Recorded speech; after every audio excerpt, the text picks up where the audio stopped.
Have you ever heard a story about a dog waiting for an owner who never came back? Sometimes it's a few days, sometimes it's a few months, and in a handful of famous cases, it's years. The image is hard to forget. A dog sitting by a door, a dog returning to the same place every day, a dog looking down a road as if it's expecting someone to appear at any moment. Most people see these stories and come to the same conclusion. The dog is waiting because it loves its owner. But that raises a deeper question. Is the dog actually waiting for a person it knows is gone? Or does something much stranger explain this behavior? To answer that, we first need to understand how dogs experience the people in their lives. One of the most famous examples comes from Japan. In the 1920s, an Akita named Hachiko accompanied his owner to a train station every morning and returned every afternoon to greet him when he came home. Then one day, the owner died unexpectedly while at work. He never returned, but Hachiko kept coming back, day after day, year after year. For nearly a decade, the dog continued visiting the station, waiting in the same place where he had always met his owner. Today, Hachiko is remembered around the world as a symbol of loyalty, and his story raises a question that scientists have been trying to understand for years.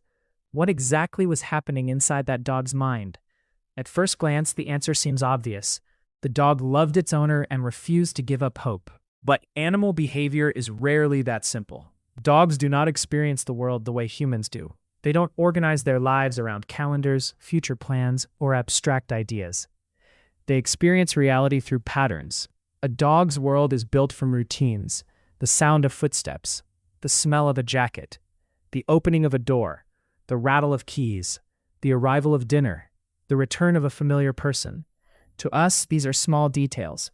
To a dog, they are the structure of daily life. And few things matter more to dogs than the people they form bonds with. For thousands of years, dogs have evolved alongside humans.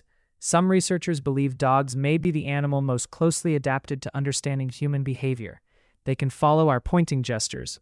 They recognize our voices. They read facial expressions. They notice changes in our mood. In some cases, dogs can even detect illnesses before humans realize something is wrong. That means your dog isn't simply living beside you. It's constantly paying attention to you, watching, learning, predicting. Over time, your presence becomes one of the most reliable patterns in its world, and that's where things become interesting.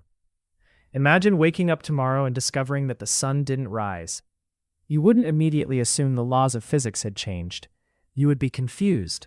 You would expect the pattern to return. For many dogs, the disappearance of an owner may create a similar kind of confusion. The person who always came home suddenly stops appearing. The routine breaks, but the expectation remains, and expectations can be surprisingly powerful. Now here's the strange part. Dogs clearly notice death. Researchers and veterinarians have documented many cases in which dogs behave differently after the death of a companion animal or family member. Some become quieter. Some lose interest in food. Some become anxious. Others search the house looking for the missing individual. These reactions suggest that dogs recognize that something important has changed. But recognizing absence is not the same thing as understanding death. Humans eventually learn that death is permanent. We understand that a person who dies will never return.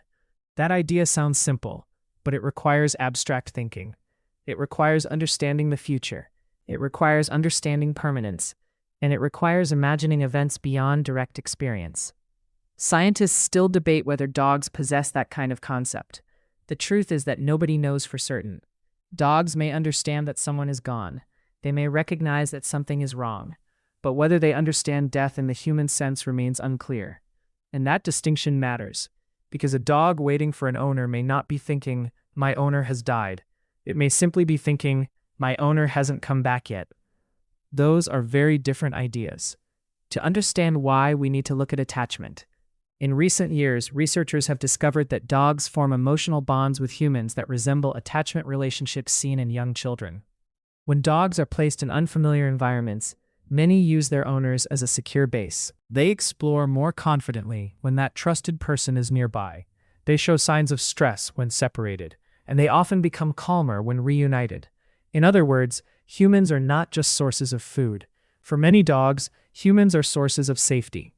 That bond becomes deeply woven into everyday life. Your smell means comfort. Your voice means familiarity. Your presence means security. Remove those things suddenly, and the dog's world changes dramatically. This helps explain why some dogs continue returning to doors, windows, train stations, or favorite walking routes. They're not necessarily performing a conscious act of devotion. They're responding to a bond that has not disappeared from their expectations. The person is gone, but the pattern remains, and patterns are incredibly difficult to erase. Humans experience something similar. Have you ever reached for your phone only to realize it's already in your hand? Have you ever expected someone to walk through a door moments after remembering they're no longer alive? The brain often continues following old patterns, even after reality changes. Dogs may experience a version of that process. Not because they're irrational, but because routines become deeply embedded over time, and routines are how dogs make sense of the world. There may also be another factor involved. Dogs possess an extraordinary sense of smell. Their noses are vastly more sensitive than ours. Some researchers speculate that dogs may detect physical changes associated with illness, aging, or death. There are reports of dogs behaving differently around terminally ill individuals before anyone else notices a problem. While this doesn't mean dogs understand death, it suggests they may perceive changes that humans miss entirely. The result is a complicated picture. Dogs may recognize absence. They may notice emotional distress in surviving family members.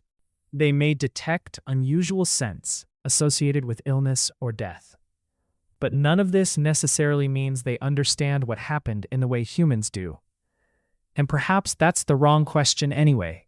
Maybe the more interesting question isn't whether dogs understand death. Maybe it's whether they understand relationships. Because on that point, the evidence is much clearer. Dogs remember people. They recognize individuals after long separations. They form preferences. They build attachments. And they organize parts of their lives around those connections. When a person disappears, that relationship doesn't instantly vanish. The habits remain. The expectations remain. The emotional bond remains. In a sense, the dog continues living in a world where that person still belongs. Which brings us back to Hachikō.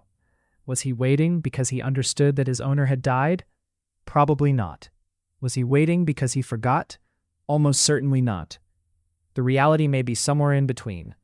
A dog doesn't need a human understanding of death to feel the absence of someone important. It doesn't need philosophical ideas about mortality. It only needs a bond, a routine, a connection. And those things can be incredibly powerful. Perhaps that's why stories like Hachikō's continue to resonate with people around the world. We recognize something familiar in them, not because dogs are miniature humans, but because attachment is a universal part of life. Humans build relationships, dogs build relationships, and when those relationships are broken, both species feel the change. The experience may not be identical, the thoughts may not be identical, but the loss is real. In the end, dogs may not wait because they understand death. They may wait because they understand presence.